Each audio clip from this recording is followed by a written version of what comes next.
নানা সবসময় আমার বউ দিন দিন বাড়তেছে, আর নানা বুকের দিকে নজর দিচ্ছে সবসময়। দুষ্টামি চলে হোক যেভাবেই হোক, আমার বুকে হাত দিচ্ছে, আমার শরীরে হাত দিচ্ছে। তো কেমন জানি নানা একটা অদ্ভুত আচরণ করতেছে আমার সাথে। তো এগুলো যখন আমি ফলো করি, তখন আমি কার সাথে বলবো এই কথাগুলো? তখন আমি নানারে কইলাম যে নানা, তুমি আমার বুকে এরকম ভাবে হাত দাও, মাঝে মাঝে হাত দাও, জুড়ে করে টিপ দাও, কি আমার ব্যথা লাগে না? তখন নানা কয়, আরে চিপ দেই, দুষ্টামি করি, তোর সাথে মজা করি, আর এটা নিয়ে তুই মন খারাপ করিস? মন খারাপ করিস না। তখন আমি বলি না না, মন খারাপ না। তখন আমি বলি না না, মন খারাপ না, তোমার নজরটা খুব খারাপ। তো আমাদের বাড়িটা অনেকটাই গ্রামের ভিতরে পড়েছে, আর আমাদের গ্রামে ভালো কোনো স্কুলও নেই। তো আমি ছোটবেলা থেকেই নানির বাড়িতে থাকতাম, আর নানির বাড়ির পাশে ভালো একটা স্কুল আছে। তো স্কুলে মা ভর্তি করিয়ে দেয়। তো আমি নানির বাড়িতেই থাকি, নানা নানি আর মামা আছে। মামা এখনো বিয়ে শাদী করে নাই, মামা বাহিরে থাকে। তো বাড়িতে নানি আর নানা আর আমি তারা কেউ নেই। মা মাঝে মাঝে যায়, খালারা আসে। তো এভাবেই আমি আস্তে আস্তে বড় হতে থাকি, আর আমারও আস্তে আস্তে লেখাপড়ার চাহিদাও বাড়তে থাকে। তো যখন আমার লেখাপড়ার চাপ বেশি, আমি আর বাড়িতে যাই না, নানার কাছেই থাকি। নানি আর নানা তিনজনই আমরা একসাথেই ঘুমাই। আমি তো ছোট, একলা ঘুমাই না, ভয় করে। নানি নানা আর আমি একসাথেই ঘুমাই। তো এভাবেই বেশ কিছুদিন কাটলো। বেশ কিছুদিন বলতে বছর দুয়েক আমি নানির বাড়ি থেকে লেখাপড়া করি। আস্তে আস্তে আমি এত বড় হতে থাকি, আমিও নাবালক থেকে সাবালক হয়ে উঠি। আস্তে আস্তে আমার বডি ফিটনেসও বাড়তে থাকে, কারণ যখন বড় হতে থাকি জামা কাপড় পরলে বডিও তো বাড়তেই পারে। তো যখন বড় হতে থাকি তখন আমি নানার সাথে শুই না। নানা বাইরে বারান্দায় চকি আছে, ওই চকির মধ্যে থাকে, আমি আর নানি ঘুমাই। তো এভাবেই যখন বেশ কিছুদিন যায়, তখন দেখি নানা না শয়তানি করে, দুষ্টামি করে, আমাকে জড়িয়ে ধরে, আমার বুকে হাত দিয়ে দিয়ে বলে বটি। আমার নানা বলে বটি হইতাছে তোর দুইটা। তখন আমি যে নানা দেখো, এসব দুষ্টামি ভালো লাগে না, তুমি হাত দেও কে, এমনিতেই ব্যথা করে সবসময়। তখন নানা কইলো ব্যথা তো করবোই, প্রথম প্রথম যদি মেয়েদের বুক উঠে তখন খুব ব্যথা করে, আর এটা ঠিক হয়ে যাবো। নানা আমাকে এভাবে বলতো। যখন এভাবে বলতো তখন আমি মাইন্ডে নিতাম না। তো নানা দুষ্টামি করতেই পারে, কিন্তু নানা খালি সবসময় আমার বুকে হাত দেয়, পাশার মধ্যে হাত দেয়, পুরো শরীরে হাত দিয়ে চাপ দেয়। তো একদিন দুষ্টামি চলে, নানা আমার বুকে হাত দিয়ে চিপিয়ে দেয়, তো চোখ দিয়ে পানি আসে। তখন নানাকে বললাম যে নানা, তুমি এভাবে ব্যথা দিলে আমাকে। তখন নানা বলে না, আসলে দুষ্টামি চলে, চাপ লেগে গেছে দেখ, তুই কিছু মনে করিস না। তখন বললাম আচ্ছা ঠিক আছে, খুব ব্যথা পাইছি কিন্তু, অনেক ব্যথা করতেছে। তখন নানা কইলো যে সমস্যা নাই, আমি ওষুধ এনে দিতেছি, ব্যথা একদম চাইরা দেব। তো ব্যথার ওষুধ যখন আইনা দিল, আমি সেদিন অসুস্থ, 2-3 দিন স্কুলে যাই নাই। মা আসলো, মা আসার পরে বললো 2-3 দিন বাড়ি থেকে ঘুরে আই। তো বাড়িতে আবার দাদি আছে, দাদা আছে, ওদেরকে দেখার জন্য গেলাম। তো আমি 4 দিন থেকে এলাম। পরে আবার নানা গিয়ে নিয়ে আসলো, বললো স্কুল থেকে বারবার ফোন দিয়েছে স্কুলে যাওয়ার জন্য। তো নানা গিয়ে আমাকে নিয়ে আসলো। তো নানা যখন আনতে গেল, নানাকে দেখে আমার কেমন জানি সন্দেহ লাগে, কিন্তু মার কাছে যে বলবো সেটা বলতে পারতাছি না। আবার একবার ভাবতেছি নানা দুষ্টামি করে, আমি শুনছি নানারা দাদারা দুষ্টামি করে, হয়তো বা দুষ্টামি করতেছে। তো এটাই কি। তখন নানা নিয়ে আসলো আমাকে বাড়িতে, নিয়ে আসার পরে বললো এই 4টা দিন তোরে ছাড়া কেমনে যে রইছি। তখন আমি বলি কেন না? তখন বলে তুই যদি বাসায় না থাকস, বাসাটাই কেমন জানি অন্ধকার হয়ে যায়, আর বাসায় থাকলে তুই সবসময় চিল্লাপাল্লা করস, হাসি খুশি করস, তখন ভালোই লাগে। তো পরে রাত্রে ঘুমাইলাম নানি আর আমি একসাথে। তখন নানা বারিন্দা থেকে আইসা শুইলো আমাদের সাথে, যে 3জন একসাথে ঘুমাবো।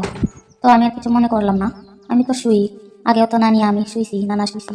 তো আমি কি করলাম, এক সাইডে শুইলাম, নানি সাইডে শুইলো, নানা সাইডে শুইলো, নানি মাঝখানে শুইলো, আমি সাইডে শুইলাম। তো রাত্রে যখন নানি ঘুমায় পড়ে, তো নানা নানির উপর দিয়ে হাত দিয়ে আমার বুকে হাত দেয়, হাত দিয়ে চাপ দেয়। আর যখনই চাপ দেয় তখনই আমার ঘুম ভেঙে যায়। তো খুব ব্যথা পাইলাম। তো আমি ঘুমের জ্বর পরে যখন ব্যথা পাইলাম, তাকায় দেখি যে নানার হাত তো আমার বুকের কাছে নাই। দেখলাম নানির হাত বুকের কাছে। তখন ভাবলাম নানি হয়তো ঘুমের তালে কি না কি করলো। তো যাক, এতটা গায়ে লাগাইলাম না, কারণ রাত্রের ঘটনা কি বলবো। কিন্তু আমি দেখতেছি নানা সবসময় আমার বুক দিন দিন বাড়তেছে, আর নানা বুকের দিকে নজর দিচ্ছে সবসময়। দুষ্টামি চলে হোক যেভাবেই হোক, আমার বুকে হাত দিচ্ছে, আমার শরীরে হাত দিচ্ছে। তো কেমন জানি নানা একটা অদ্ভুত আচরণ করতেছে আমার সাথে। তো এগুলো যখন আমি ফলো করি, তখন আমি কার সাথে বলবো এই কথাগুলো? তখন আমি নানারে কইলাম যে নানা, তুমি আমার বুকে এরকম ভাবে হাত দাও, মাঝে মাঝে হাত দাও, জুড়ে করে টিপ দাও, কি আমার ব্যথা লাগে না? তখন নানা কয়, আরে চিপ দেই, দুষ্টামি করি, তোর সাথে মজা করি, আর এটা নিয়ে তুই মন খারাপ করিস? মন খারাপ করিস না। তখন আমি বলি না না, মন খারাপ না। তখন আমি বলি না না, মন খারাপ না, তোমার নজরটা খুব খারাপ। তখন নানা হাইসা দিয়া বললো, আরে পাগলি, ও কিছুই না, তুই তো আমার নাতনি, তোর সাথে দুষ্টামি না করলে কার সাথে করবো? যখন এটা বলে তখন আমি আর মনে কিছু নিই না, কিন্তু যতই দিন যাচ্ছে ততই বাড়তিছে। আগে তো বুকে হাত দিত, এখন দেখি নানা জায়গায় নানান ভাবে হাত দেয়। যখন আমি এগুলা দেখি তখন আমি নানাকে বলি যে নানা, আজকে আমি বাড়িতে যাবো। তখন বলে বাড়িতে যাবি তোর স্কুল? তখন বললাম কালকে তো শুক্রবার, আজকে তো বৃহস্পতিবার, তা আজকে আমাকে দিয়ে আসো, শুক্রবার থেকে শনিবারে আমি স্কুলে আসবো। তখন বলে আচ্ছা ঠিক আছে। তো বাড়িতে গিয়ে খুব যন্ত্রণা করে, বুক ব্যথা করে। এমনিতেই তো প্রথম প্রথম বুক আমার উঠতেছে, ব্যথায় আমি টিকতে পারতেছি না। তার উপরে নানা আবার মাঝে মাঝে এমন ভাবে ধরে, খুব ব্যথা পায়। পরে আমি আমার দাদির কাছে গিয়ে সবকিছু বললাম যে এই ঘটনা। নানা না কেমন জানি আচরণ করে, আমার শরীরে হাত দেয়। তখন আমার দাদি বলে আসলে তোমার নানার স্বভাব খারাপ। আর একটা কথা বলি, তোর ওখানে আর যাওয়ার দরকার নেই। আর গেলেও তোর নানার যখন স্বভাব ভালো না, তোর সাথে এগুলো করে, তো বড় ধরনের একটা কিছু করার আগেই তুই তোর নানার কাছ থেকে সাইড কাট। তখন বললাম এটা কি মায়েরই কমো? তখন দাদি বলে না, মায়েরই কবিতা এগুলো শরমের কথা, মায়েরই কোয়া লাগে না। যাই হোক, তুই আমার কাছে কইছিস, আর কারো কাছে কোয়ার দরকার নেই। কিন্তু আমার বাড়ির পাশে এখন ভালো ভালো স্কুল হয়েছে, তুই এদিকে আইয়া পড়াশোনা কর। কারণ দেখ, এত তোর নানা, তুই যদি কিছু কইতে যাস, মানুষে ভাববো যে নানা নাতি দুষ্টামি করতেই পারে। আর তুই যেভাবে বলতেছিস, এটা নানা নাতির সম্পর্ক না। উনি যতই দিন যাইব ততই আরো বাড়বো। তখন দাদির কথা শুনে আমি আর নানার বাড়িতে যাই নাই, ইচ্ছা করেও না। তখন মায়ের কইলাম, মা আমার ওখানে থাকতে ইচ্ছা করে না, আমি এদিকে স্কুলে ভর্তি হব। আমাকে এদিকে ভর্তি করো, আমি ওইদিকে যাব না। তো মায়ের কাছে সত্যটা গোপন রাখলাম, বললাম না। তখন আমি একটানা 5-6 দিন স্কুলে যাই নাই। কারণ আমি এক কথাই বলছি মায়েরে যে আমি ওখানে আর স্কুলে যাব না। আমাকে এদিকে ভর্তি করলে আমি পড়বো। তখন আমাকে এদিকে ভর্তি করে আমি আর যাই না। আর নানার বাড়িতে গেলেও নানা থেকে অনেক দূরে দূরে থাকি, যাতে নানা আমাকে ছুঁইতে না পারে। তো অনেকের নানাই আছে এরকম চরিত্রহীন, দুষ্টামির চলে, যেখানে সেখানে হাত দেয়। তো এগুলা কিন্তু ঠিক না। তবুও আমি মনে করি সাবধানে থাকাটাই ভালো। কারণ হয়তো বাসকে বুকে হাত দিছে, কাল তো অন্য কিছু হতে পারে। যার কারণে সবাই সাবধানে থাকবেন। হ্যাঁ, দাদা নানারা দুষ্টামি করে, যত দুষ্টামি করার মুখে করুক না, মুখে যা ইচ্ছা তাই বলুক। তাই বলে কি শরীরে হাত দিবে? তখনই বুঝবেন যে তাদের নজর খারাপ, তারা অন্য কোনো মতলবে এই কাজগুলো করে। তো আপনাদেরকেও বলি, যখন মেয়ে উপযুক্ত হবে তখন মেয়েদেরকে ঘরে রাখার চেষ্টা করবেন, বাইরে ছাড়বেন না। কারণ আজকাল ছেলে মানুষ দিয়ে কোনো বিশ্বাস নেই, সে বাবা হোক ভাই হোক যে কেউ হোক কেন। তো এই ছিল আজকে আমার গল্পটি। গল্পটি যদি আপনাদের ভালো লাগে তাহলে একটা লাইক দিবেন। আর সবাইকে ধন্যবাদ। আমার বয়স যখন 6 বছর, তখনই আবার বাবা মারা যায়। বাবা মারা যাওয়ার পর আমি এতিম হয়ে যাই। বাবা যখন ছিল, রিক্সা চালিয়ে, রাজমিস্ত্রির কাজ করে, কুলিগিরি করে যা টাকা আনতো তা দিয়ে আমাদের সংসার ভালোই চলতো। আমার বাবা খুবই পরিশ্রমী ছিল। আমার মায়ের কাছ থেকে শুনেছি আমার বাবা খুব পরিশ্রমী ছিলেন।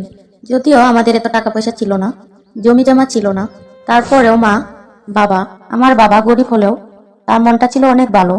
কিন্তু হঠাৎ করে আমাদের জীবনে এভাবে অন্ধকার নেমে আসবে কেউ কল্পনাও করিনি। আমার বাবা একদিন রাজমিস্ত্রির কাজে গিয়ে হঠাৎ করে এক থালার ছাদ থেকে পড়ে গিয়ে মারা যায়। তখন থেকে আমার জীবনটা উলটপালট হয়ে যায়। তখন তো আমি খুব ছোট, মাত্র 6 বছর বয়স। এদিকে আমার দাদা দাদিও নেই এবং ধন সম্পদও নেই। তখন আমার মার কি করবে? আমার মা তখন আরেকটি ছেলে দেখে বিয়ে করে নেয়। তখন বাধ্যতামূলক আমাকেও মায়ের সাথে সে বাড়িতে যেতে হয় এবং আমার মা পেল একজন স্বামী, আমি পেলাম একজন সৎ বাবা। তবে মিথ্যা কথা বলবো না, যদিও আমার বাবা সৎ বাবা, কিন্তু সে আমাকে নিজের মেয়ের মতোই আদর করত। তবে আদর করার একটা কারণও ছিল, আমি সবসময় কাজ করতাম। কখনো মানুষের বাসায় গিয়ে কাজ করতাম, কখনো বাজারে গিয়ে চাষতলে ফুড ফরমাশ করতাম, বাজার সদাইয়ের কাজ করে দিতাম মানুষের। এতে করে কম বেশি টাকাও পেতাম এবং আমার সৎ বাবাকে এনে দিতাম। আর এতে করে আমার সৎ বাবা আমাকে অনেক আদর করত। তো এভাবে আমার দিন যাচ্ছিল। কিন্তু আমি একদিন আমার বাবাকে বলি যে বাবা, আমি লেখাপড়া করব, আমাকে স্কুলে ভর্তি করিয়ে দাও। কিন্তু বাবা আমার কোনো কথাই শুনে না। বাবা বলে, গরিবের আবার লেখাপড়া কিসের? কোনো লেখাপড়া করতে হবে না। লেখাপড়া করে কি জজ ব্যারিস্টার হবে? সেটা তো কোনোদিনও সম্ভব না। তো আর লেখাপড়া করে কি হবে? তাই বাবা আমাকে স্কুলে ভর্তি করাতে চাইনি। কিন্তু আমি অনেক কান্নাকাটি করি যে আমি লেখাপড়া করব, আমাকে স্কুলে ভর্তি করান। আমি আমার আম্মুকেও বলি যে মা, আমি লেখাপড়া করব। মা বলে, দেখ মা, এখন তো আমার দায়িত্ব নেই, তোর বাবার উপরে তো আর আমি কোনো কথা বলতে পারবো না। আমি অনেক কান্নাকাটি করি, সারাদিন মায়ের পিছন পিছন ঘুরি যে মা, আমাকে স্কুলে ভর্তি করিয়ে দাও, আমি লেখাপড়া করব, লেখাপড়া করে ডাক্তার ইঞ্জিনিয়ার হব। তো কে শুনে কার কথা? তারা আমাকে স্কুলে ভর্তি করাতে রাজি হয় না। তখন আমার খুব খারাপ লাগলো। তখন আমি এখানে সেখানে বসে খুব কান্নাকাটি করতাম আর আল্লাহকে বলতাম, হে আল্লাহ, তুমি কেন আমার বাবাকে নিয়ে নিলে? আমার বাবা যদি থাকতো তাহলে আমাকে স্কুলে ভর্তি করিয়ে দিত। আমি অনেক লেখাপড়া করতাম। সবার বাবা আছে, আমার কেন বাবা নেই? তবে আমার বাবাকে কেন নিয়ে নিলি? তুমি না মেহেরবান, এই কি তোমার দয়া? আমি একটা মেয়ে মানুষ, অসহায়, আমাকে রেখে আমার বাবাকে নিয়ে গেলে, বিনিময়ে দিলে একটা সৎ বাবা। সৎ বাবা কি আর আপন বাবার মতো হয়? সৎ বাবা তো শুধু টাকাই চায়। আপন বাবা হলে কি আর টাকা চাইতো? কোনোদিন এভাবে টাকা চাইতো না। হে আল্লাহ, তুমি এত নির্দয় কেন? এভাবে আল্লাহকে বিভিন্নভাবে ডাকতাম, কিন্তু আল্লাহ আমার ডাকে সাড়া দেয় না, বরং বিনিময়ে দিন দিন আরো কষ্ট বাড়তেই থাকে। তো আমি যখন উপযুক্ত হলাম, তখন আমাকে বিয়ে দেওয়ার জন্য উঠে পড়ে লাগে। আমি বলি আমি জীবনে বিয়েই করব না, কিন্তু তারা আমাকে বিয়ে করাবে। আমার কথা তারা শোনে না। একদিন আমি বললাম, আমি বিয়ে করে কি করব? আমার কপালে কি আর ভালো স্বামী আসবে? আমি একটা মূর্খ গরিব মেয়ে, দেখতেও এত সুন্দর না। তাই মা বাবাকে বললাম, তোমরা আমাকে বিয়ে দিও না, আমি বিবাহ বসবো না। কিন্তু তারপরও তারা বলল, তুই এখন উপযুক্ত হয়েছিস, তোকে বিয়ে না দিলে আমাদের গুনাহ হবে। তাই তারা একটি ছেলে দেখে আমাকে বিয়ে দিল। কিন্তু আমি কোনোভাবে সেই বিয়েটাকে মানতে পারি না, কেননা একটা বেকার ছেলের কাছে আমাকে বিয়ে দেয়। এরপরও তার আজে বাজে নেশা আছে। আমি কাজ করে তাকে খাওয়াই, তারপরেও সে আমার সাথে ভালো ব্যবহার করে না, আমার সাথে খুবই খারাপ ব্যবহার করে। সারাদিন পরিশ্রম করি, আর সে শুধু চাষটলে এখানে সেখানে আড্ডা মারে। আর আমি হাড়ভাঙ্গা পরিশ্রম করি, মানুষের বাসায় কাজ করি, বাজার সদাই করি, রান্নাবান্নার কাজ করি। তারপরেও আমার স্বামী আমার সাথে ভালো ব্যবহার করে না। রাতের বেলা বিভিন্ন ধরনের কাজকর্ম করে আমাকে এসে মারধর করে। আমি তাকে বলি, তোমার কিন্তু কাজটা ভালো হচ্ছে না, কিন্তু তারপরেও সে আমার কথা শুনে না। সে বিভিন্নভাবে আমাকে মারধর করে। প্রিয় ভাই বোনেরা, আমার এই গল্পটি অনেক লম্বা, আমি শর্টকাটে বলছি। তো আমার এই গল্পটি আপনারা শেষ পর্যন্ত শুনবেন। আপনারা যদি শেষ পর্যন্ত আমার এই গল্পটি শুনেন, আপনাদের চোখের পানি ধরে রাখতে পারবেন না। তারপর আমি আর কি করব, এই স্বামীকে নিয়েই সংসার করি। কিন্তু হঠাৎ করে আমার স্বামী আরেকটি মেয়েকে বিয়ে করে ফেললো। তখন তো আমার জ্বালা আরো বেড়ে গেল। আমি বললাম, এমনিতেই আমার সংসার চলে না, তার উপর আবার সতীন নিয়ে এসলো। তখন আমার স্বামীর সাথে ঝগড়া লেগে যায়। বলতে গেলে এক প্রকার মারামারি শুরু হয়। কিন্তু আমি একটা মেয়ে মানুষ, আমি কি আর ছেলের সাথে পারি? শেষ পর্যন্ত তার সিদ্ধান্ত আমার মেনে নিতে হলো। সতীনকে নিয়েই এক ঘরে দুজনেই সংসার করি। তাহলে আপনারাই বলুন, এটাই কি আমার জীবন? মানুষের জীবনটা কি এমনই? আমার এই ঘটনাটি আপনাদের কাছে বলতে পেরে আমার খুব ভালো লাগলো। এখন আপনারাই বলুন, এখানে আমার কি দোষ? আমি একটা নারী, আমি অত অন্য 10টা নারীর মতো আল্লাহ তাআলা কেন আমার জীবনে এমন ঘটালো? আমি অত চাই অন্য 10টা নারীর মতো সংসার করতে, স্বামীকে নিয়ে সুখের ঘর করতে। আমার মনে তো অনেক শখ আহ্লাদ ছিল, কিন্তু এটা তো আমার কপালে জুটলো না। আমি বর্তমানে এই অবস্থায় আছি। এখন ভাবছি, কি আর করব? আমার স্বামী তো আমাকে চালাতে পারে না, রাতেও না দিনেও না। তাহলে কি আমার আরেকটি বিয়ে করা উচিত? যারা দর্শক ভাইরা আপনারা দেখছেন, আপনারা আমাকে কমেন্টে মতামত জানিয়ে দিন। তো এতক্ষণ আমার গল্পটি শোনার জন্য আপনাদের সকলকেই ধন্যবাদ। আসসালামু আলাইকুম রহমতুল্লাহি ওবারাকাতুহু। আমার যখন 8 বছর, তখন আমি পাশের বাড়ির এক মহিলার মাধ্যমে ঢাকায় চলে যাই।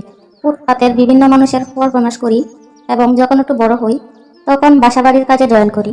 আমার এই ঘটনাটি ঘটেছিল আমার যখন 12 বছর। তখন আমি একটি বাসায় কাজ নিই। সেখানে আমার বেতন ছিল 3000 টাকা, টাকা খাওয়া সহ। আমার যিনি ম্যাডাম ছিল, উনি খুব ভালো ছিল, তাদের টাকা পয়সার কোনো অভাব নেই। আমার যে বাসার সাহেব আছে, উনি দালাল। উনি বিদেশে লোক পাচার করে, মানে দালালি করে। এতে তাতে তাদের অনেক ইনকাম টাকা। তো 3000 টাকা দিয়ে আমার ভালোই চলছিল। আমি পুরোটা টাকায় বাড়িতে পাঠাতে পারতাম, কেননা আমার তো বাড়তি খরচ ছিল না। বাসায় থাকতাম, বাসায় খাইতাম, বাইরে যাওয়ার কোনো প্রয়োজনই পড়তো না। যার কারণে সবটা টাকায় আমার থাকতো। তো এভাবে আমার দিন যেতে থাকলো। এদিকে বাড়িতে চাহিদা টাকার বেড়ে গেল, কারণ ছোট বোনেরা বড় হচ্ছে, তাদেরকে আমি লেখাপড়া করাবো। আমি লেখাপড়া করতে পারি নাই, ছোট ভাই বোনদেরকে আমি লেখাপড়া করাবো। এরকম স্বপ্ন নিয়ে আমি কাজ করে যাচ্ছি। কিন্তু হঠাৎ আমার জীবনে সেই স্বপ্নটা ভেঙে গেল। আমার যে সাহেব আছে, উনি আমাকে একদিন ডেকে বলেন, ম্যাডাম তখন বাসায় ছিলেন না। উনি বলে, কি রে, তুই যে বেতন পাস, ওই বেতন দিয়ে কিভাবে চলস? আমি বলি, সাহেব আর কি করব, এছাড়া তো আমার আর কিছু করার নেই। আমি তো গরিব মানুষ, লেখাপড়া করিনি, এর চেয়ে বেশি বেতন কি আপনারা দিবেন? তখন সে বলে, কেন দিব না, অবশ্যই দেব। তুই চাস এর চেয়ে বেশিও টাকা ইনকাম করতে পারিস। তখন আমি বললাম, কিভাবে স্যার? তখন বলে, আমি কি তোকে সেই কথা বলবো? তুই যদি তোর ম্যাডামকে বলিতিস, তাহলে তো আমার 12টা বেজে যাবে। আমি বললাম, না স্যার, আমি ম্যাডামকে কিছু বলবো না। তখন উনি বলে, তুই দেখিস না তোর ম্যাডাম আমার ঠিকমতো সময় দিতে পারে না, কিন্তু আমিও তো প্রতিদিনই চাই, আমি সেই সুখটা পাই না। তখন স্যারের কথা আমি কিছুই বুঝি না।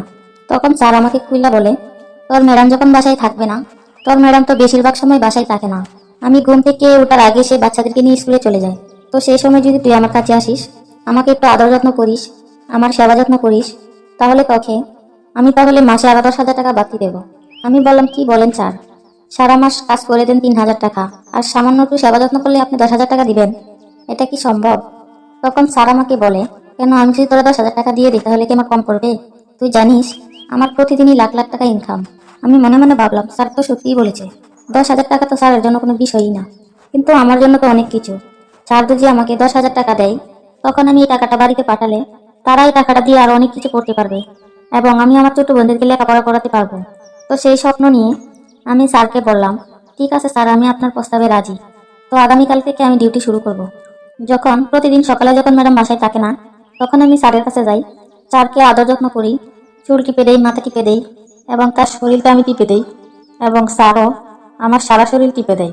তখন আমি ভাবি আমি স্যারকে টিপে দেই, স্যার মজা পায়। তো আমাকে যখন টিপে আমিও তো মজা পাই, তারপরও স্যার আমাকে এত টাকা দিবে। তো এভাবে 2 দিন গেল, স্যার দিন দিন আমার উপর সেবা যত্ন আরো বাড়িয়ে দেয়, এবং 3 দিন পর থেকে তার লম্বা মোটা জিনিসটি দিয়ে সে আমাকে কিছু করে। এতে করে আমি অনেক ব্যথা পাই, তারপরেও সে ছাড়ে না। তুই যদি আমাকে ভালোভাবে না দিস তাহলে মাস শেষে বেতনটা দেবো না। তখন আমি বেতনের বয়ে স্যার যেমনে চায় আমি তেমনি দেই, এবং এভাবে 1 মাস পার করি। তখন অনেক স্বপ্ন নিয়ে স্যারকে বলি আমার বেতন দেওয়ার জন্য, কিন্তু স্যার আমারে গোড়ায় বেতন দেয় না, এবং 2 মাস হয়ে যায় তারপরও স্যার বেতন দেয় না। কিন্তু এই ঘটনা তো আর ম্যাডামকে বলতে পারি না, বা অন্য কাউকেও বলতে পারি না। এটা যদি বলি আমারই মান সম্মান যাবে, তখন আমার হয়তো আর বিয়েই হবে না। তো তারপর আমি ওই বাসা থেকে চাকরি ছেড়ে দেই, কেননা আমি তো গরিব মানুষ, মালিকের বিরুদ্ধে তো আর আমি কিছু করতে পারবো না। ওরা কোটি কোটি টাকার মালিক, ওদের কাছে তো আমি ভিখারি। তাই আমি অবশেষে বাধ্য হয়ে চাকরি ছেড়ে দিয়ে কিছুদিন বাসায় থাকি। তারপর একটা গার্মেন্টসে চাকরি নেই। গার্মেন্টসে আমার দিন ভালোই যাচ্ছিল, মোটামুটি 6,000 টাকার মতো বেতন পেতাম। তো গার্মেন্টসে 1 বছর যাওয়ার পর আমার কপালে বেশি দিন সুখ ছিল না। সুপারভাইজারের সাথে আমার একটা বড় ঘটনা ঘটে। সেই ঘটনাটি আজকে আর বলবো না, অন্যদিন বলবো। তো যারা বাসা বাড়ির কাজ করেন তাদের উদ্দেশ্যে আমার এই গল্পটি বলা। অনেক সময় মালিকরা আমাদেরকে লোভ দেখিয়ে আমাদের মানিক সব নিয়ে যায়, তাই আপনারা সতর্ক থাকবেন। আমি একটা গ্রামে নিয়ে যা ভুল করেছি, যেটা না পারি কাউকে বলতে, না পারি সইতে, কেননা এই ঘটনা যদি আমি কাউকে বলতে যাই সবাই আমাকে চিঠি করবে। তাই আমি আপনাদেরকে অনলাইনে বললাম। তো আমার এই গল্পটি যদি ভালো লাগে একটি লাইক দিবেন এবং আমার চ্যানেলটি সাবস্ক্রাইব করে দিবেন। সবাইকে ধন্যবাদ গল্পটি শোনার জন্য।